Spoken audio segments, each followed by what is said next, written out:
ಎಲ್ರಿಗೂ ನಮಸ್ಕಾರ. ಇವತ್ತಿನ ಸೆಷನ್ಸಲ್ಲಿ ನಾವು ಆ್ಯಕ್ಚುಲಿ ಲಾಸ್ಟ್ ಸೆಷನಲ್ಲಿ ನಾವು ಆಲ್ಬರ್ಟ್ ಐನ್ಸ್ಟೀನ್ ಬಗ್ಗೆ ಮಾತಾಡ್ತೀವಿ ಅಂತ ಹೇಳಿದ್ದೆ. ಹಾಗೆಯೇ ನಾವು ಸ್ಟೀವ್ ಜಾಬ್ಸ್ ಬಗ್ಗೆನೂ ಮಾತಾಡಿದ್ವಿ ಲಾಸ್ಟ್ ಸೆಷನ್ಸಲ್ಲಿ. ಸೊ ಇವತ್ತಿನ ದಿನ ಏನು ಮಾಡೋಣ ಅಂತಂದರೆ, ಆಲ್ಬರ್ಟ್ ಐನ್ಸ್ಟೀನ್ ಅವರು ಏನು ಹೇಳ್ತಾರೆ, ರೈಟ್, E=mc² ಏನು ಒಂದು ಫಾರ್ಮುಲಾ ಬಂದಿದೆ, ಅದು ತುಂಬಾ ಹಿಸ್ಟಾರಿಕಲಿ ಆಗಿರ್ಬೋದು, ಇವತ್ತಿನ ಪ್ರೆಸೆನ್ಸ್ ಡೇಗೂ ಕೂಡ ಎಷ್ಟು ಕಾಂಟ್ಯಾಕ್ಟಲ್ಲಿ ಇದೆ ಅಥವಾ ಎಷ್ಟು ಅದರ ಯೂಸೇಜ್ ಇದೆ ಅನ್ನೋದು ಎಲ್ಲರಿಗೂ ಗೊತ್ತಿರುವಂಥ ವಿಷಯ. ಆದರೆ ಆಲ್ಬರ್ಟ್ ಐನ್ಸ್ಟೀನ್ ಅವರು ಹುಟ್ಟತಾನೇ ಅಷ್ಟು ಬ್ರಿಲಿಯಂಟ್ ಇದ್ರಾ, ಆಮೇಲೆ ಅವ್ರು ಬ್ರಿಲಿಯಂಟ್ ಆದ್ರ, ಅವ್ರು ಹೇಗಿದ್ರು, ಅವ್ರ ಫ್ಯಾಮಿಲಿ ಹೇಗಿತ್ತು ಅನ್ನೋ ಕ್ಯೂರಿಯಾಸಿಟಿ ಸಹಜವಾಗಿ ಎಲ್ಲರಿಗೂ ಇರುತ್ತೆ. ನಮಗೆ ಯಾಕೆ ಆ ಥಾಟ್ಸ್ಗಳು ಬರಲ್ಲ, ಅವ್ರಿಗೆ ಯಾಕೆ ಆ ಥರ ಥಾಟ್ಸ್ಗಳು ಬಂದ್ವು ಅನ್ನೋದ್ರ ಬಗ್ಗೆ.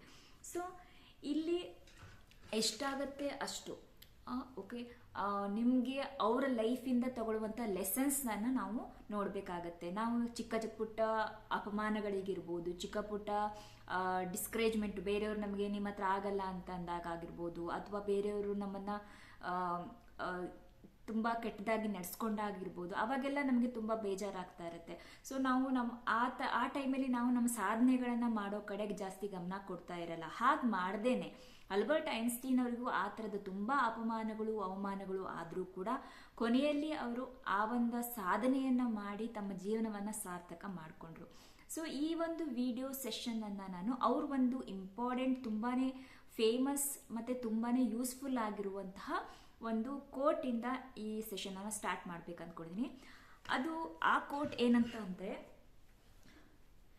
Everybody is a genius, but if you judge a fish by its ability to climb a tree, it will live its whole life believing that it is stupid.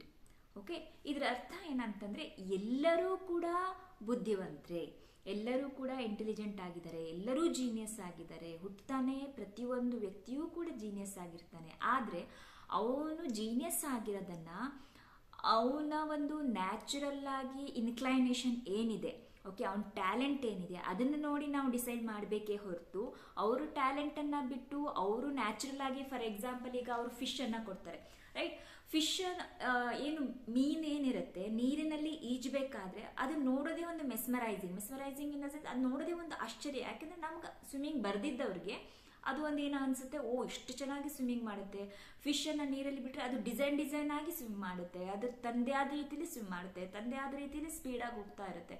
ಆವಾಗ ನಾವು ಅದು ಜೀನಿಯಸ್ ಅನ್ಕೋತೀವಿ. ಅದೇ ನಾವು ಫಿಶನ್ನು ನೋಡ್ಬಿಟ್ಟು, ಓ ನೀನು ಫ್ಲೈ ಮಾಡೋಕ್ಕಾಗ್ತಾ ಇಲ್ಲ, ನೀನು ಸ್ಟುಪಿಡು ಅಂತ ಹೇಳಿದ್ರೆ ಅದು ಎಷ್ಟು ಸ್ಟುಪಿಡಿಟಿ ನಮ್ಮದರಲ್ಲಿ ತೋರಿಸುತ್ತೆ. ಅದೇ ಥರ ನಮ್ಮ ಒಂದು ನ್ಯಾಚುರಲ್ ಇನ್ಕ್ಲೈನೇಷನ್ ಯಾವ ಕಡೆ ಇದೆ ಅಂತ ನಾವು ಫೈಂಡ್ ಔಟ್ ಮಾಡ್ಕೊಳ್ಳೋದು ಲೈಫಲ್ಲಿ ತುಂಬಾ ಇಂಪಾರ್ಟೆಂಟ್ ಆಗುತ್ತೆ. ಯಾಕಂದರೆ ನ್ಯಾಚುರಲ್ ಆಗಿ ನಾವು ಒಂದು ವಿದ್ಯೆ ಕಡೆ ಆಗಿರ್ಬೋದು, ಒಂದು ಟ್ಯಾಲೆಂಟ್ ಆಗಿರ್ಬೋದು, ಒಂದು ಸ್ಕಿಲ್ ಕಡೆ ಆಗಿರ್ಬೋದು ನಮ್ಮ ಗಮನ ಹೋಗಿಲ್ಲ ಅಂತಂದರೆ ನಾವು ಬೇರೆಯವರನ್ನ ಕಾಪಿ ಮಾಡೋದ್ರೊಳಗೆ, ಬೇರೆಯವ್ರನ್ನ ಕಂಪೇರ್ ಮಾಡೋದ್ರೊಳಗೆ ನಮ್ಮ ಲೈಫು ಕಳೆದೋಗುತ್ತೆ. ಸೊ ಬೇಸಿಕಲಿ ಇಲ್ಲಿ ಏನು ಹೇಳ್ತಾರೆ ಅಂದರೆ, ನಿಮ್ಮ ಟ್ಯಾಲೆಂಟು, ನಿಮ್ಮ ನ್ಯಾಚುರಲ್ ಇನ್ಕ್ಲೈನೇಷನ್ ಏನಿದೆ ಅದ್ರ ಕಡೆ ನಿಮ್ಮ ಗಮನ ಇರಬೇಕು. ಆಗ ಮಾತ್ರ ನೀವು ಲೈಫಲ್ಲಿ ಏನಾದ್ರು ಅಚೀವ್ ಮಾಡೋಕ್ಕೆ ಸಾಧ್ಯ ಆಗುತ್ತೆ.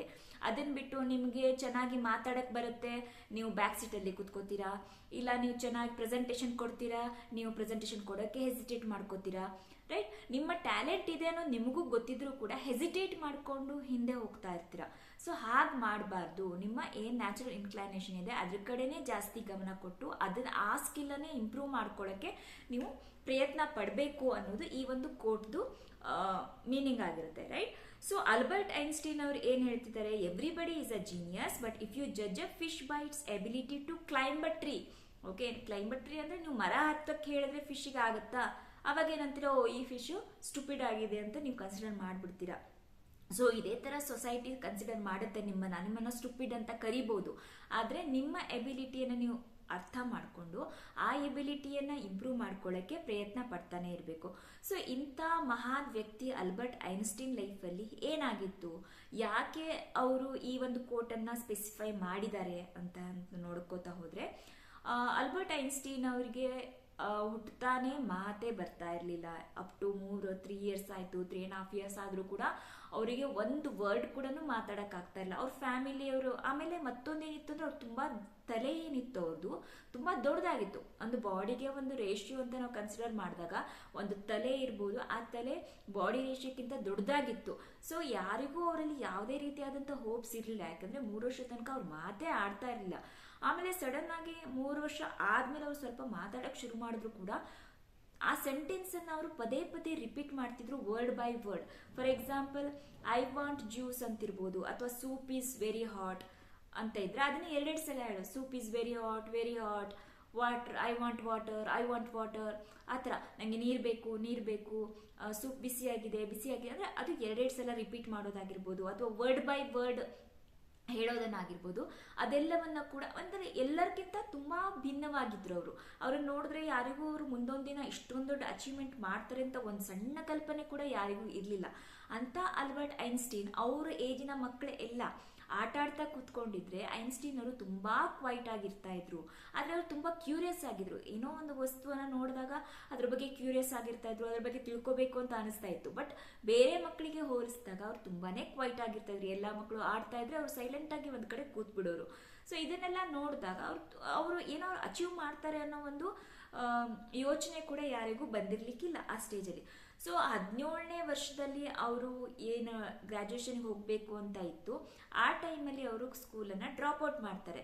ಹಾಗೆಯೇ ಅವ್ರ ಪೇರೆಂಟ್ಸ್ ಏನಿರ್ತಾರೆ, ತಂದೆ ಬಿಸ್ನೆಸ್ ಮ್ಯಾನ್ ಆಗಿರ್ತಾರೆ, ತಾಯಿಗೆ ಮ್ಯೂಸಿಕಲ್ಲಿ ಇಂಟ್ರೆಸ್ಟ್ ಇರುತ್ತೆ. ಸೊ ಅವರು ಫ್ಯಾಮಿಲಿಯಿಂದನೂ ಕೂಡ ಯಾರು ಸೈಂಟಿಸ್ಟ್ ಆಗಲಿ ಅಥವಾ ಸೈನ್ಸಲ್ಲಿ ಇಂಟ್ರೆಸ್ಟ್ ಆಗಿರಲಿಲ್ಲ. ಓಕೆ, 17ನೇ ವರ್ಷದಲ್ಲಿ ಅವರಿಗೆ ಡ್ರಾಪ್ ಔಟ್ ಆಗಕ್ಕೆ ರೀಸನ್ ಏನಾಯಿತು ಅಂತಂದರೆ, ಸಹಜವಾಗಿ ಒಂದು ಕಾಲೇಜ್ಗೆ ಹೋದಾಗ ಇದಕ್ಕೆ ಹೋದಾಗ ನಮಗೆ ಎಲ್ಲಾ ಸಬ್ಜೆಕ್ಟ್ ಬಗ್ಗೆನೂ ನಾಲೆಜ್ ಕೊಡ್ತಾ ಇರ್ತಾರೆ ಅಥವಾ ಎಲ್ಲಾ ಸಬ್ಜೆಕ್ಟ್ ಅನ್ನು ಕಲಿಸ್ತಾ ಇರ್ತಾರೆ. ಆದ್ರೆ ಅವರಿಗೆ ಫಿಸಿಕ್ಸ್ ಮತ್ತೆ ಮ್ಯಾಥ್ಸ್ ಅಂದ್ರೆ ಭೌತಿಕ ಶಾಸ್ತ್ರ ಏನಂತೀವಿ ಮತ್ತು ಗಣಿತಶಾಸ್ತ್ರದಲ್ಲೇ ತುಂಬಾನೇ ಇಂಟ್ರೆಸ್ಟ್ ಇತ್ತು. ಅದೆರಡು ಬಿಟ್ಟು ಅವ್ರಿಗೆ ಬೇರೆ ಯಾವುದನ್ನೂ ಓದ್ಬೇಕಂತ ಅನಿಸ್ತಾ ಇರಲಿಲ್ಲ. ಆದ್ರೆ ಅವ್ರು ಹುಟ್ಟಿದ್ದು ಬೆಳೆದಿದ್ದು ಜರ್ಮನಿಯಲ್ಲಾದಾಗ ಜರ್ಮನಿಯಲ್ಲಿ ತುಂಬಾ ಆರ್ಥೋಡಾಕ್ಸ್ ಅನ್ನಿ ಕನ್ಸರ್ವೇಟಿವ್ ಆಗಿ ಎಜುಕೇಶನ್ ಇತ್ತು. ಸೊ ಅಲ್ಲಿ ಎಲ್ಲಾ ಸಬ್ಜೆಕ್ಟ್ಸ್ ಅನ್ನು ಕಂಪಲ್ಸಿವ್ ಆಗಿ ಅವರು ಕಲಿಬೇಕಾಗಿತ್ತು. ಆವಾಗ ಏನ್ ಮಾಡ್ತಾರೆ ಅವರು, ಈ ತರ ಒಂದು ಎನ್ವೈರ್ಮೆಂಟ್ ಅಲ್ಲಿ ಅಥವಾ ಈ ತರ ಒಂದು ಎಜುಕೇಶನ್ ಸಿಸ್ಟಮ್ ಅಲ್ಲಿ ನನಗೆ ಕಲಿಯಕ್ ಆಗಲ್ಲ ಅನ್ನೋದು ಅವರಿಗೆ ಕನ್ಫರ್ಮ್ ಆಗುತ್ತೆ. ಅವಾಗ ಏನ್ ಮಾಡ್ತಾರೆ, ಅವರಿಗೆ ನಿಯರೆಸ್ಟ್ ಆದ ಜರ್ಮನಿ ಮತ್ತೆ ಸ್ವಿಟ್ಜರ್ಲ್ಯಾಂಡ್ ಬಾರ್ಡರ್ ಅಲ್ಲಿ ಇರೋದ್ರಿಂದ ಸೊ ಅವ್ರಿಗೆ ಏನ್ ಅನ್ಸುತ್ತೆ, ಸ್ವಿಟ್ಜರ್ಲ್ಯಾಂಡ್ ಅಲ್ಲಿ ತುಂಬಾ ಓಪನ್ ಆಗಿ ಎಜುಕೇಶನ್ ಇದೆ, ಅಲ್ಲಿ ನನಗೆ ಬೇಕಾದಂತ ಸಬ್ಜೆಕ್ಟ್ ಅನ್ನ ತಗೋಬಹುದು, ಅಲ್ಲಿ ಎಕ್ಸ್ಪರ್ಟೈಸ್ ಮಾಡ್ಕೋಬಹುದು ಅಂತ ಹೇಳಿ ಅವರು ಸ್ವಿಟ್ಜರ್ಲ್ಯಾಂಡ್ಗೆ ಶಿಫ್ಟ್ ಆಗ್ತಾರೆ. ಸ್ವಿಟ್ಜರ್ಲ್ಯಾಂಡ್ ಅಲ್ಲಿ ಅವ್ರಿಗೆ ಸ್ವಲ್ಪನೂ ಇಷ್ಟ ಇರಲ್ಲ. ಅಲ್ಲಿ ಮನೆಯಿಂದ ಹೊರಗೆ ಇರ್ಬೇಕಾಗತ್ತೆ, ಅಪ್ಪ ಅಮ್ಮನ ಬಿಟ್ಟು ಇರ್ಬೇಕಾಗತ್ತೆ. ಬಟ್ ಅವ್ರಿಗೆ ಇಷ್ಟ ಇಲ್ಲ. ಬಟ್ ಸ್ಟಿಲ್ ಅವ್ರೇನ್ ಅನ್ಕೋತಾರೆ, ಇಲ್ಲ ನನ್ನ ಒಂದು ಇಂಟ್ರೆಸ್ಟ್ ಏನಿದೆ ಸೈನ್ಸ್ ಅಲ್ಲಿ ಇದೆ, ಎಸ್ಪೆಷಲಿ ಫಿಸಿಕ್ಸ್ ಮತ್ತೆ ಮ್ಯಾಥ್ಸ್ ಅಲ್ಲಿ ಇರೋದ್ರಿಂದ ಭೌತಿಕ ಶಾಸ್ತ್ರ ಮತ್ತು ಗಣಿತಶಾಸ್ತ್ರದಲ್ಲೇ ನಾನು ಮುಂದುವರಿಬೇಕು ಅಂತ ಸ್ವಿಟ್ಜರ್ಲ್ಯಾಂಡ್ ಅಲ್ಲಿ ಒಂದು ಕಾಲೇಜಲ್ಲಿ ಅವ್ರೇನ್ ಮಾಡ್ತಾರೆ, ಫಿಸಿಕ್ಸ್ ಅಲ್ಲಿ ಅವರು ಮಾಸ್ಟರ್ಸ್ ಡಿಗ್ರಿಯನ್ನ ತಗೊಂತಾರೆ, ಒಂದು ಗ್ರಾಜುಯೇಷನ್ಸ್ ಅನ್ನ ತಗೊಂತಾರೆ. ಗ್ರಾಜುಯೇಷನ್ಸ್ ತಗೊಂಡ್ರು ಕೂಡ ಅವರಿಗೆ ಯಾರು ಕೂಡ ಲೆಕ್ಚರ್ ಮಾಡೋಕ್ಕಾಗ್ಲಿ ಅಥವಾ ಅವರ ವಿದ್ಯೆಗೆ ತಕ್ಕ ಹಾಗೆ ಅವರಿಗೆ ಕೆಲಸ ಸಿಗ್ತಾ ಇರಲ್ಲ. ಆವಾಗ ಏನ್ ಮಾಡ್ತಾರೆ ಅವರು, ನಮಗೂ ಎಷ್ಟೊಂದ್ ಸಲ ಆಗ್ತಾ ಇರುತ್ತೆ, ನಮ್ ವಿದ್ಯೆ ಇರೋದೇ ಒಂದಾಗಿರುತ್ತೆ, ಬಟ್ ನಮ್ ಕೆಲಸನೇ ಬೇರೆ ಸಿಗ್ತಾ ಇರುತ್ತೆ. ಸೊ ಅವರಿಗೂ ಬೇಜಾರಾಗುತ್ತೆ, ನನಗೆ ಈ ತರ ವಿದ್ಯೆಗೆ ತಕ್ಕ ಹಾಗೆ ಕೆಲಸ ಸಿಕ್ಕಿಲ್ಲ ಅಂತ. ಬಟ್ ಅವರಿಗೆ ಒಂದು ಕ್ಲರ್ಕ್ ಜಾಬ್ ಸಿಗುತ್ತೆ. ಆ ಕ್ಲರ್ಕ್ ಜಾಬ್ ಅಲ್ಲಿ ಏನಾಗಿರುತ್ತೆ ಅಂದ್ರೆ, ಹೊಸ ಹೊಸ ಇನ್ವೆನ್ಷನ್ಸ್ ಅಥವಾ ಹೊಸ ಹೊಸ ರಿಪೋರ್ಟಿಂಗ್ಸ್ ಆದಾಗ ಅದನ್ನ ರಿಪೋರ್ಟ್ ಮಾಡೋದು ಆಗಿರುತ್ತೆ. ಆ ಒಂದು ಇನ್ವೆನ್ಷನ್ ಅಲ್ಲಿ ಏನೇನು ಹೊಸದಾಗಿ ತಗೊಂಡ್ ಬಂದಾರೆ ಅಂದ್ರೆ ಜಸ್ಟ್ ಕ್ಲರಿಕಲ್ ವರ್ಕ್ ಇರುತ್ತೆ. ಬಟ್ ಅವರಿಗೆ ಟೈಮ್ ಅಲ್ಲಿ ತುಂಬಾ ಸಿಗೋದ್ರಿಂದ ಅವರು ಒಂದು ಇನ್ವೆನ್ಷನ್ ಮಾಡಕ್ಕೆ ಅಥವಾ ಒಂದು ವಿಜ್ಞಾನದಲ್ಲಿ ಒಂದು ಹೊಸದಾದಂತ ಏನೋ ಒಂದು ಫಾರ್ಮುಲಾ ಕಂಡುಹಿಡಿಯಕ್ಕೆ ಅವರಿಗೆ ಟೈಮ್ ತುಂಬಾ ಸಿಗ್ತಾ ಇತ್ತು. ಆ ಟೈಮನ್ನು ಅವರು ಅಲ್ಲಿ ಚೆನ್ನಾಗಿ ಬಳಸ್ಕೊಂಡ್ರು. ಆ ಥರ ಚೆನ್ನಾಗಿ ಬಳಸ್ಕೊಂಡಾಗ ಅದರ ನಡುವೆ ಅವರಿಗೆ ಒಬ್ಬ ಕಾಲೇಜ್ ಡೇಸಲ್ಲೇ ಎಲಿನಿ ಅನ್ನೋ ಒಂದು ಹುಡುಗಿ ಜೊತೆ ಫ್ರೆಂಡ್ಶಿಪ್ ಆಗುತ್ತೆ. ಅವರು ಕೂಡ ಸೈನ್ಸ್ ಅಲ್ಲಿ ಇಂಟ್ರೆಸ್ಟ್ ತೋರಿಸ್ತಾ ಇರ್ತಾರೆ. ಇಬ್ರು ಕೂಡ ಒಂದು ಸಾಧನೆ ಮಾಡಬೇಕು, ಸೈನ್ಸ್ ಫೀಲ್ಡ್ ಅಲ್ಲಿ ಏನಾದ್ರು ಒಂದು ಹೊಸದನ್ನ ಇನ್ವೆಂಟ್ ಮಾಡಬೇಕು, ಅನ್ವೇಷಣೆ ಮಾಡಬೇಕು ಅನ್ನೋ ಒಂದು ಉತ್ತಮವಾದ ಗುರಿಯನ್ನ ಹೊಂದಿರ್ತಾರೆ. ಅವರಿಬ್ರು ಸೇರಿ ಮಾಡ್ತಾ ಇದ್ರೆ ಒಂದು ಪ್ರಾಬ್ಲಮ್ ಏನಾಗಿತ್ತು ಅಂದ್ರೆ, ಆಲ್ಬರ್ಟ್ ಐನ್ಸ್ಟೀನ್ ಅವರಿಗೆ ಫೈನಾನ್ಷಿಯಲಿ ಪ್ರಾಬ್ಲಮ್ ಇತ್ತು. ಅವರು ತುಂಬಾ ಬಡತನದಿಂದ ಬಂದವರಾಗಿದ್ರು, ಅವ್ರ ಹತ್ರ ಹಣವಿರ್ಲಿಲ್ಲ. ಹಾಗೆ ಎಲಿಮಿ ಹತ್ರ ಏನಾಗಿತ್ತು, ಆವಾಗ್ಲೂ ಕೂಡ ಹೆಣ್ಮಕ್ಳಿಗೆ ಮುಂದೆ ಹೋಗಕ್ಕೆ ಬಿಡ್ತಾ ಇರ್ಲಿಲ್ಲ. ಸೊ ಹೆಣ್ಮಕ್ಳು ಇದ್ರಲ್ಲಿ ಏನ್ ಮಾಡ್ತಾ ಇದ್ದೀರಾ, ಅದ್ರಲ್ಲಿ ಏನ್ ಮಾಡ್ತಾ ಇದ್ರ ಅಂತ ಕ್ರಿಟಿಸಿಸಮ್, ತುಂಬಾ ಜನ ಅವರನ್ನ ಕೆಳಗಡೆ ಕಳ್ಸೋಕೆ ತುಂಬಾ ಪ್ರಯತ್ನ ಮಾಡ್ತಾ ಇದ್ರು. ಅಂಥದ್ರ ನಡುವೆನೂ ಕೂಡ ಅವರಿಬ್ರು ಸೇರಿ ಏನಾದ್ರೂ ಒಂದು ಅನ್ವೇಷಣೆ ಮಾಡಬೇಕು ಅಂತ ಪ್ರಯತ್ನ ಪಡ್ತಾನೆ ಇದ್ರು. ಇದರ ನಡುವೆ 1909 ಟೈಮಿಗೆ ಆಗಿರ್ಬೋದು, ಅವರು E=mc² ಫಾರ್ಮುಲಾವನ್ನ ತಗೊಂಡ್ ಬರ್ತಾರೆ. ಆಮೇಲೆ ಗ್ರಾವಿಟಿ ಅನ್ನೋದ್ರ ಬಗ್ಗೆ ಫಾರ್ಮುಲಾನ ತಗೊಂಡ್ ಬರ್ತಾರೆ. ತಗೊಂಡ್ ಬಂದಾಗ ಅವರು ಇಡೀ ಪ್ರಪಂಚಕ್ಕೆ ಗುರುತಿಸ್ಕೊಳ್ಳುವಂತ ಒಂದು ವ್ಯಕ್ತಿ ಆಗ್ತಾರೆ. ಅದರ ನಡುವೆ ನಾನು ಇನ್ನೊಂದೇನು ಹೇಳ್ಬೇಕು ಅಂತಂದ್ರೆ, ಅವರಿಬ್ಬರ ಮದ್ವೆ ಕೂಡ ಆಗುತ್ತೆ. ಮದುವೆ ಆದಾಗಲೂ ಸಹಿತ ಅವರು ತುಂಬಾ ಸಿಂಪಲ್ ಆಗಿರ್ತಾರೆ. ಸಿಂಪಲ್ ಆಗಿದ್ದು ಅವ್ರೇನ್ ಹೇಳ್ತಾರೆ, ನಾನು ಏನೂ ತಿಳ್ಕೊಳ್ದೇನೆ, ಸಾಧನೆನೇ ಮಾಡ್ದೇನೆ ಕಂಫರ್ಟೇಬಲ್ ಲೈಫಲ್ಲಿ ಇರೋಕ್ಕಿಂತ ಸಾಧನೆ ಮಾಡ್ತಾ ಮಾಡ್ತಾ ಸಾಧನೆಯಲ್ಲಿ ಪೂವರ್ ಆಗಿದ್ರು ನನಗೇನೂ ಬೇಜಾರಿಲ್ಲ ಅನ್ನೋ ಒಂದು ಲೈಫ್ ಸ್ಟೈಲಲ್ಲಿ ಅವ್ರು ಇರ್ತಾರೆ. ಇದರ ನಡುವೆ ಅವ್ರದ್ದು ಡಿವೋರ್ಸ್ ಕೂಡ ಆಗುತ್ತೆ. ಡಿವೋರ್ಸ್ ಆಗಕ್ಕೆ ಇನ್ನೊಂದು ರೀಸನ್ ಆಗಿರುತ್ತೆ, ಅವ್ರ ಮಗು ಸರಿಯಾದ ರೀತಿಯಾದ ಮೆಂಟಲ್ ಬೆಳವಣಿಗೆಯಲ್ಲಿ ಇರಲ್ಲ. ಸೊ ಆದ್ರೆ ಅವರಿಗೆ ಫೈನಾನ್ಷಿಯಲಿ ಏನೇನು ಸಪೋರ್ಟ್ ಮಾಡಬೇಕು ಆಲ್ಬರ್ಟ್ ಐನ್ಸ್ಟೀನ್ ಅವ್ರು ಮಾಡ್ತಾರೆ. ಆದ್ರೆ ಅವ್ರಿಗೆ ತುಂಬಾನೇ ಬೇಜಾರಿರುತ್ತೆ ಅವ್ರ ಮಗನನ್ನ ಹಿಡ್ಕೊಂಡು, ಒಂದು ಪರ್ಸನಲ್ ಲೈಫನ್ನು ಹಿಡ್ಕೊಂಡು. ಆದ್ರೆ ಅವ್ರು ತಮ್ಮ ಸಾಧನೆಯಲ್ಲಿ ಎಲ್ಲೂ ನಿಲ್ಲಿಲ್ಲ. ಯಾಕೆಂದ್ರೆ ಅವ್ರಿಗೆ ಗೊತ್ತಿತ್ತು, ಇವತ್ತೆಲ್ಲ ನಾಳೆ ಈ ಸಮಾಜಕ್ಕೆ ಬೇಕಾಗುವಂತ ಒಂದು ಅನ್ವೇಷಣೆ ನಾನು ಖಂಡಿತ ಮಾಡ್ತೀನಿ ಅನ್ನೋ ಒಂದು ಭರವಸೆ ಅವರಿಗಿತ್ತು. ಇನ್ನೂ ಇಂಟ್ರೆಸ್ಟಿಂಗ್ ಫ್ಯಾಕ್ಟ್ ಏನಂದ್ರೆ, ಅಲ್ಲಿ ತನಕ ಆ ಒಂದು E=mc² ಏನ್ ಕಂಡುಹಿಡಿತಾರೆ, ಆ ಒಂದು ಮೂಮೆಂಟ್ ತನಕ ಪ್ರಪಂಚದಲ್ಲಿ ಯಾರಿಗೂ ಆಲ್ಬರ್ಟ್ ಐನ್ಸ್ಟೀನ್ ಅಂತ ಒಂದು ವ್ಯಕ್ತಿ ಜರ್ಮನಿಯಲ್ಲಾಗ್ಲಿ, ಸ್ವಿಟ್ಜರ್ಲೆಂಡ್ ಆಗ್ಲಿ, US ಅಲ್ಲಾಗ್ಲಿ ಇದ್ದಾರೆ, ನ್ಯೂ ಜೆರ್ಸಿಯಲ್ಲಿ ಇದ್ದಾರೆ ಅನ್ನೋ ಕಲ್ಪನೆನೇ ಅವ್ರಿಗೆ ಇರ್ಲಿಲ್ಲ. ಓಕೆ, ಇದ್ರ ನಡುವೆ ಅವ್ರು ಬರೆದಂತ ತುಂಬಾ ಏನು ಡಾಕ್ಯುಮೆಂಟೇಶನ್ ಇರ್ಬೋದು, ಅಥವಾ ಅವ್ರು ಬರೆದಂತ ಒಂದು ಅನ್ವೇಷಣೆ ಬಗ್ಗೆ ಏನೇನು ಅವರು ಡಾಕ್ಯುಮೆಂಟೇಶನ್ ಮಾಡಿರ್ತಾರೋ, ನಾಜಿ ಅಂತ ಏನ್ ಬರ್ತಾರೆ, ಅವ್ರೇನ್ ಮಾಡ್ತಾರೆ, ಅವನು ಬರ್ದಿದ್ದು ಜೂಯಿಶ್ ಆಗಿದ್ದಾನೆ, ಅವ್ನು ಬರ್ದಿದ್ದನ್ನ ನಾವು ಕನ್ಸಿಡರ್ ಮಾಡಲ್ಲ ಅಂತ ಹೇಳ್ಬಿಟ್ಟು ಅದನ್ನೆಲ್ಲ ಸುಟ್ಟು ಹಾಕ್ಬಿಡ್ತಾರೆ, ಅದನ್ನೆಲ್ಲ ಹಾಳು ಮಾಡ್ಬಿಡ್ತಾರೆ. ಆದ್ರೂ ಕೂಡ ಅವರು ಅದನ್ನೆಲ್ಲವನ್ನ ಛಲವಾಗಿ ತಗೊಂಡು, ಅದನ್ನೆಲ್ಲವನ್ನ ಒಂದು ಹಠವಾಗಿ ತಗೊಂಡು ಮುಂದೆ ಹೋಗ್ತಾರೆ.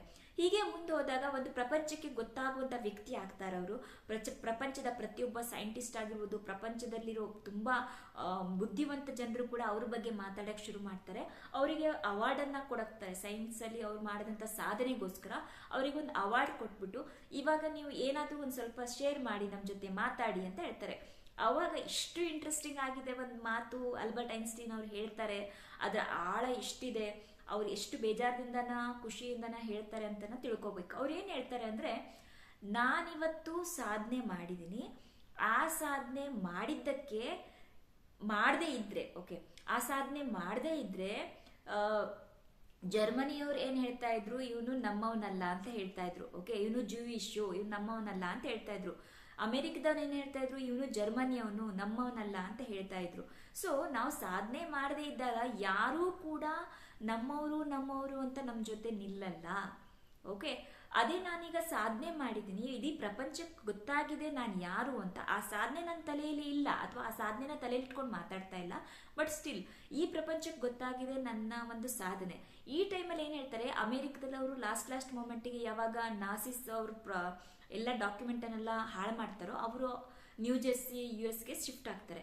ಸೊ ಅವಾಗ ಏನ್ ಹೇಳ್ತಾರೆ ಅವರು, ನಾನು ಸಾಧನೆ ಮಾಡಿದ್ದು ಮಾಡಾದ್ಮೇಲೆ ಈಗ ಅಮೆರಿಕದವರು ನಾನು ಅಮೆರಿಕದವನು ಅಂತ ಹೇಳ್ತಾರೆ, ಜರ್ಮನಿಯವರು ಕೂಡ ನಮ್ಮವನು ಅಂತ ಹೇಳ್ತಾರೆ, ಜೂಯಿಶ್ ಅವರು ಕೂಡ ನಮ್ಮವನು ಅಂತಾರೆ. ಯಾಕೆ? ಸಾಧನೆ ಮಾಡಿದ್ದೀನಿ.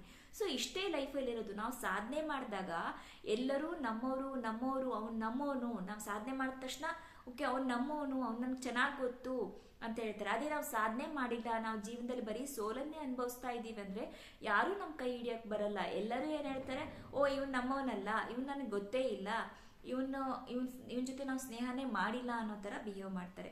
ಸೊ ಸಾಧನೆ ಮಾಡೋ ತನಕ ಆ ಒಂದು ಪೇಷನ್ಸ್ ಅನ್ನ ಇಟ್ಕೊಂಡಿರಿ. ಓಕೆ, ಫಸ್ಟ್ಗೆ ಕೊಟೇಶನ್ ಅಲ್ಲಿ ನಾವು ಹೇಳೋದೇ ರೀತಿ, ನಾವು ಫಿಶ್ ಅಂತ ಅಂದ್ಕೊಳ್ಳೋಣ, ಅಥವಾ ನಮ್ದೇ ಆದಂತ ಒಂದು ನ್ಯಾಚುರಲ್ ಆಗಿ ನಮ್ದು ಇನ್ಕ್ಲೈನೇಷನ್ಸ್ ಇರುತ್ತೆ. ನ್ಯಾಚುರಲ್ ಆಗಿ ಕೆಲವೊಬ್ರು ಚೆನ್ನಾಗಿ ಡ್ರಾ ಮಾಡ್ಬೋದು, ಅಂದ್ರೆ ಚಿತ್ರಕಲೆಯಲ್ಲಿ ಎಕ್ಸ್ಪರ್ಟ್ ಆಗಿರ್ಬೋದು, ಕೆಲವೊಬ್ರು ಮ್ಯೂಸಿಕಲ್ಲಿ ಎಕ್ಸ್ಪರ್ಟ್ ಆಗಿ, ಅದು ಬೇರೆಯವ್ರು ಹೇಳ್ಬೇಕಂತಲ್ಲ, ಅದು ನಿಮ್ ಒಳಗಿಂದ ಬರಬೇಕು. ಇನ್ನೂ ಗೊತ್ತಾಗ್ಬೇಕು ಅಂದ್ರೆ ನೀವು ಮಾಡ್ತಾ ಇದ್ರೆ ನಿಮ್ ಟೈಮ್ ಹೋಗಿದ್ದೇ ಗೊತ್ತಾಗ್ಬಾರ್ದು, ಆ ಕೆಲಸ ಮಾಡಿದೀವಿ ಅಂತಾನೆ ಅನ್ಸ್ಬಾರ್ದು, ಅಥವಾ ಆ ಕೆಲಸ ಮಾಡೋದ್ರಿಂದ ನಿಮ್ಗೆ ಸಂತೋಷ ಸಿಗ್ತಾ ಇರಬೇಕು. ಆ ತರ ಕೆಲಸಗಳನ್ನ ಹುಡ್ಕೊಳ್ಳಿ. ಇನ್ನು ತುಂಬಾ ಜನಕ್ಕೆ ನಿಮ್ಮ ಫ್ಯಾಮಿಲಿಯಲ್ಲಿ ನಿಮಗೆ ಜವಾಬ್ದಾರಿಗಳಿರ್ಬೋದು, ನಿಮ್ಮ ಒಂದು ಆಸಕ್ತಿ ಇರುವಂತ ಮ್ಯೂಸಿಕ್ ಇರ್ಬೋದು, ಚಿತ್ರಕಲೆ ಇರ್ಬೋದು, ಡಾನ್ಸ್ ಇರ್ಬೋದು, ಅಲ್ಲಿ ನಿಮ್ಗೆ ಹೋಗಕ್ಕೆ ನಿಮ್ಗೆ ಅವಕಾಶ ಸಿಗದೆ ಇರ್ಬೋದು. ಹಾಗಾದಾಗ ನಿಮ್ಮ ಮಾಡ್ತಿರೋ ಕೆಲಸದ ಜೊತೆನೆ ಒಂದು ಹಾಬಿ ಆಗಿ ಕೂಡ ನೀವು ಇದನ್ನ ಕಂಟಿನ್ಯೂ ಮಾಡಿ. ಯಾವಾಗ ನಿಮ್ಗೆ ಅಲ್ಲಿ ನೋಡಿ, ಮೊನ್ನೆ ಸರಿಗಮಪ ಇದ್ರ ನಮ್ಮ ಜಿ ಮ್ಯೂಸಿಕ್ ಅಲ್ಲಿ ಇರ್ಬೋದು.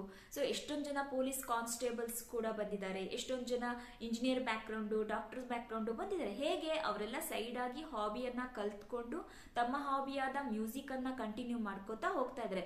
ಫೈನ್ ಡೇ ಆ ಒಂದು ಮ್ಯೂಸಿಕ್ ಏನಾಗಿರುತ್ತೆ ಅವ್ರನ್ನ ಕೈ ಹಿಡಿದು ಮೇಲಕ್ಕೆ ತಂದಾಗ ಅವಾಗ ನಿಧಾನವಾಗಿ ಇಂಟ್ರೆಸ್ಟ್ ಇಲ್ಲದೆ ಇರೋ ಫೀಲ್ಡ್ ಅನ್ನ ಬಿಟ್ಕೋತಾ ಬರ್ಬೋದು.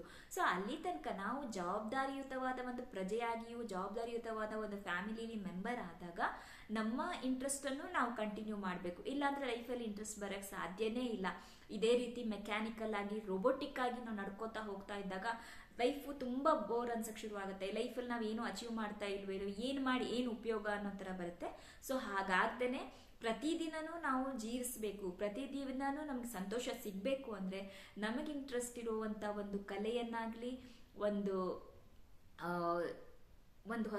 ಹೊಸದನ್ನ ಕಲಿಯೋದಾಗಿರ್ಲಿ, ಏನೂ ಇಲ್ಲಾಂದ್ರೆ ಹೊಸ ಲ್ಯಾಂಗ್ವೇಜ್ ಅನ್ನ ಮೇ ಬಿ ನಾವು ಕನ್ನಡಿಗರಾಗಿದ್ದಾಗ ತೆಲುಗನ್ನ ಕಲಿಬಹುದು, ತಮಿಳನ್ನ ಕಲಿಬಹುದು, ಮಲಯಾಳಂ ಕಲಿಬಹುದು, ಹಿಂದಿ, ಮರಾಠಿ, ಭಾರತದಲ್ಲೇ ಬೇಕಷ್ಟು ಲ್ಯಾಂಗ್ವೇಜಸ್ ಇದಾವೆ. ಯಾವ ಲ್ಯಾಂಗ್ವೇಜ್ ಅನ್ನು ಬೇಕಾದ್ರೂ ನೀವು ಕಲಿಬಹುದು. ಅಥವಾ ಇಂಟರ್ನ್ಯಾಷನಲ್ ಲ್ಯಾಂಗ್ವೇಜಸ್ ಅನ್ನ ಕಲಿಬಹುದು. ಚೈನೀಸ್ ಇರ್ಬೋದು, ಜರ್ಮನ್ ಇರ್ಬೋದು, ಸ್ಪ್ಯಾನಿಷ್ ಇರ್ಬೋದು, ಅಲ್ಲೂ ಕೂಡ ನಿಮ್ಗೆ ಒಳ್ಳೆ ಫ್ಯೂಚರ್ ಇದೆ. ಅಂದ್ರೆ ನಮ್ಮ ಭಾಷೆಯನ್ನ ಜರ್ಮನ್ಗಾಗಿರ್ಬೋದು, ಇಂಗ್ಲಿಷನ್ನ ಸ್ಪ್ಯಾನಿಷ್ಗೆ, ಇಟಾಲಿಯನ್ಗೆ ಏನ್ ನಾವು ಟ್ರಾನ್ಸ್ಲೇಟ್ ಮಾಡ್ತೀವಿ ಅದು ಕೂಡ ಒಂದು ಒಳ್ಳೆ ಜಾಬ್ ಆಗಿ ಕನ್ವರ್ಟ್ ಆಗುತ್ತೆ. ಸೊ ಆ ಥರ ನಿಮ್ಗೆ ಯಾವ್ದು ಇಂಟ್ರೆಸ್ಟ್ ಇದೆ ಅದ್ರಲ್ಲಿ ಹೋಗಿ, ಬಟ್ ಎಲ್ಲೂ ನಿಲ್ಲಕ್ಕೆ ಹೋಗಬೇಡಿ. ಏನಾದರೂ ಮಾಡ್ತಾ ಇರಿ ಲೈಫಲ್ಲಿ. ಮುಂದೊಂದು ದಿನ ನಿಮ್ಮ ಒಂದು ಇಂಟ್ರೆಸ್ಟ್ ಇರೋ ಲೈನೇ ನಿಮಗೆ ಕೈ ಹಿಡಿಬೋದು. ಈ ತನಕ ಪ್ರಯತ್ನ ಮಾಡ್ತಾ ಇರಿ. ಪ್ರಯತ್ನದಲ್ಲಿ ಯಾವಾಗಲೂ ಸೋಲ್ಬೇಡಿ.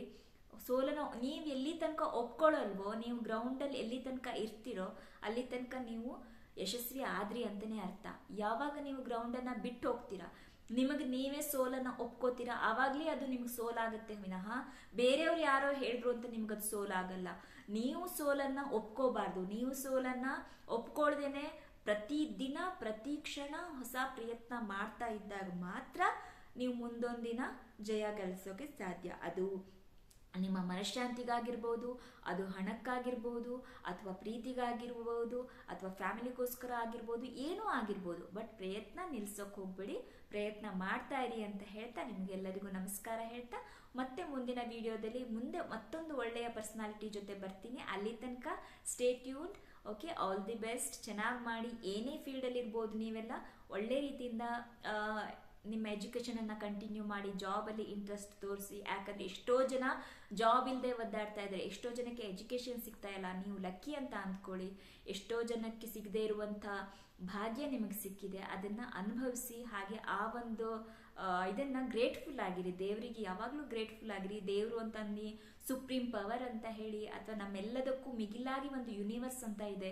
ಆ ಯೂನಿವರ್ಸ್ದ ಅದರದೇ ಆದ ಒಂದು ಪ್ಲೇ ಇದೆ. ಅದಕ್ಕೊಂದು ಥ್ಯಾಂಕ್ಸ್ ಹೇಳಿ ನಿಮಗೆ ಸಿಕ್ಕಂಥ ಅವಕಾಶಗಳನ್ನ ಚೆನ್ನಾಗಿ ಬಳಸ್ಕೊಂಡು ಮುಂದಿನ ದಿನದಲ್ಲಿ ನೀವೆಲ್ಲರೂ ಕೂಡ ಯಶಸ್ಸನ್ನ ಹೊಂದಲಿ ಅಂತ ಆಶಿಸ್ತಾ ಈ ವಿಡಿಯೋನ ಕಂಪ್ಲೀಟ್ ಮಾಡ್ತಾ ಇದ್ದೀನಿ. Thank you.